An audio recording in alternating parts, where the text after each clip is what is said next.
julgamento que chamou a atenção da população de Petrolina e que atraiu um público diversificado, que estava ansioso para saber qual seria a punição de Virgulino Lampião, o rei do cangaço, que até hoje divide opiniões, culpado ou inocente. Nós convidamos o professor, advogado, filósofo Anderson Wagner Araújo para conversar sobre os bastidores desse julgamento épico que movimentou muito a cidade de Petrolina. Boa tarde, professor. Boa tarde, Wanda. Me fala, como foi que surgiu essa ideia, professor? Então, estávamos conversando, eu e o doutor Fernando, promotor aqui em Petrolina, Sim. e nós comentávamos a possibilidade de realizarmos um júri histórico. Então, no primeiro momento nós deixamos essa ideia mais resguardada, e na semana seguinte eu comecei a comentar com os alunos, e eu percebi o encantamento dos alunos para a gente sair do ambiente de sala de aula, de um ensino jurídico dogmático, pesado, e tornar o ensinamento jurídico de maneira interdisciplinar, a partir da cultura nordestina, que nos envolve. O ensinamento foi geral, né, professor? Não só dentro da parte jurídica, como em termos de história também. Então, a gente percebeu o engajamento dos alunos que fizeram as comissões de relatores, os alunos que fizeram parte da comissão de organização, e uma situação que foi muito peculiar foi a escolha do réu. Nós tínhamos que escolher um réu para podermos realizar o julgamento. Então, a gente percebeu que houve todo um estudo, vieram pesquisadores de vários lugares do país, né, estudiosos do cangaço, estudiosos de Lampião. Inclusive, enquanto o senhor está conversando, o pessoal de casa está vendo aí como foi o julgamento, que nós tivemos o prazer de cobrir essa simulação maravilhosa. E eu quero realmente que o senhor continue falando sobre os atores, porque assim, Lampião surpreendeu. Em momento nenhum, durante o dia inteiro, ele saiu do personagem. A ideia dos atores, toda a questão da direção artística foi feita pelo Tom Galiano. Então a gente pode perceber que os atores, todos eles se empenharam, né, com laboratório, se empenharam com muita fidelidade aos personagens que foram interpretados. O Juliano Varela, que foi o professor também, né, professor de sociologia que fez o Lampião, ele incorporou o personagem. Eu que estava atuando como advogado, quando o Lampião olhava para mim, às vezes a gente sentia até um arrepio, a gente sentia essa incorporação mesmo do personagem. E assim, Padre Cícero também disse que surpreendeu muito, o ator que fez o Padre Cícero. Todos, o Volta Seca, o Curisco, que foram os de defesa, também a gente pode perceber o Antônio Bebem, a Romana, a Marcelina, que deram um show de interpretação. Agora, por que a escolha desse personagem para ser julgado? E assim, tem muita... o que está igual hoje com relação à parte jurídica desse julgamento aí do Virgulino Lampião? A gente percebe que a parte processual que nós utilizamos é a parte do Código de Processo Penal atual.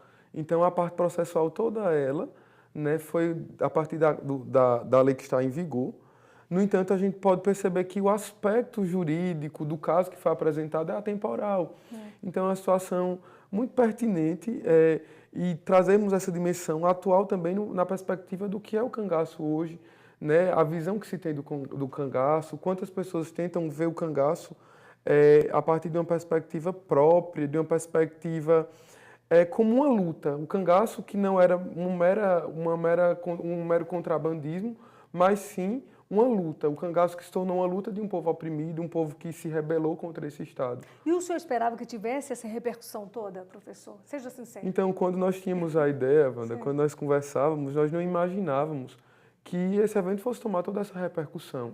Né? Então, nós contamos com o apoio da OAB, que entrou, né, no projeto, o MP, né, que enviou os grandes nomes dos seus promotores para estarem presentes, a faculdade, a FACAP, a FTC, as faculdades onde eu sou professor, né, que incorporaram a ideia. A FTC abriu suas portas, a FACAP abriu suas portas, né, para a gente sonhar junto. Eu costumo dizer que esse projeto foi sonhado, mas nós não esperávamos que ele fosse tomar essa repercussão nacional. As repercussões nas redes sociais já surpreenderam. E o público que, quando eu falei em público diversificado, porque tinha estudantes, médicos, advogados, juízes, aposentados. Então, isso também surpreendeu. E a gente sentiu a necessidade de um local em Petrolina que fosse bem maior, né? Porque realmente o espaço ficou pequeno para a quantidade de pessoas que queriam participar desse julgamento. Exato. Sem falar que nós tratamos de uma quinta-feira, um dia útil. Né? Então, as pessoas elas trocaram as datas do seu trabalho, tentaram trocar o trabalho para fazerem presentes nesse evento que começou, né, por volta das 8 horas, na verdade às 9, com um atraso, mas nós chegamos até às 19 horas e 30 minutos, no momento da leitura da sentença, com o auditório lotado. Nós não tínhamos mais condições de colocar pessoas para participar. E qual foi a ideia do aboio, onde as luzes se apagaram, o momento do aboio que emocionou tanta gente? Nossa, porque assim, a gente trouxe a temática do sertão, né? Porque é um tema que nos envolve. O homem do sertão é um homem forte, um homem que luta, um homem que...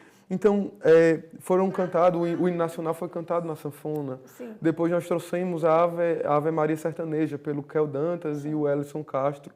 E no momento da entrada do defensor, o Marcílio Rubens, ele pediu, né? E ele preparou todo o gibão, ele preparou todo o traje, né? E quando ele entra, as luzes se apagam e toca o gibão, toca o berrante, né? O berrante trazendo esse grito de esperança, né? Também para a luta do Virgulino. Traz um orgulho também de você, assim, independente da história, porque em todo momento, durante o julgamento, o ano em que Lampião viveu, o ano que se passou toda a história, era vivido, era mostrado com relação à moeda, à economia, à parte política também, que isso era muito importante. Essa história foi contada com muito detalhe.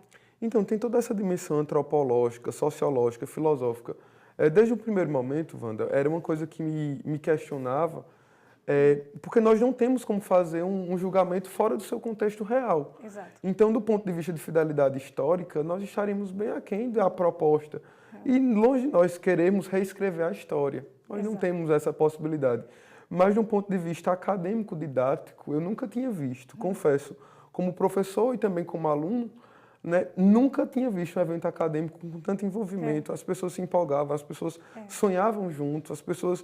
elas assumiram como causa, né? Tinha uns que desejavam o Lampião livre, outros que condenavam, né? Desejavam o Lampião condenado.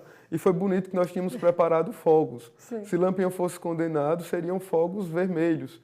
E se ele fosse inocentado, seriam fogos verdes, né?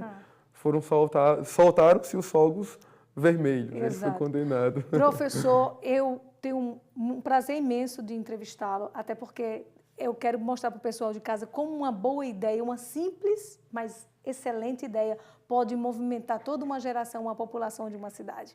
Então, que você se inspire aí em casa. E não sonhe sozinho, divida com a gente esse sonho, porque é dividindo o sonho que a gente conseguiu construir toda essa estrutura. Nós, como imprensa, tivemos o prazer de cobrir. E ele de realizar esse julgamento épico, que eu já soube pelos bastidores que vai ter outros, mas você vai ficar aí curioso.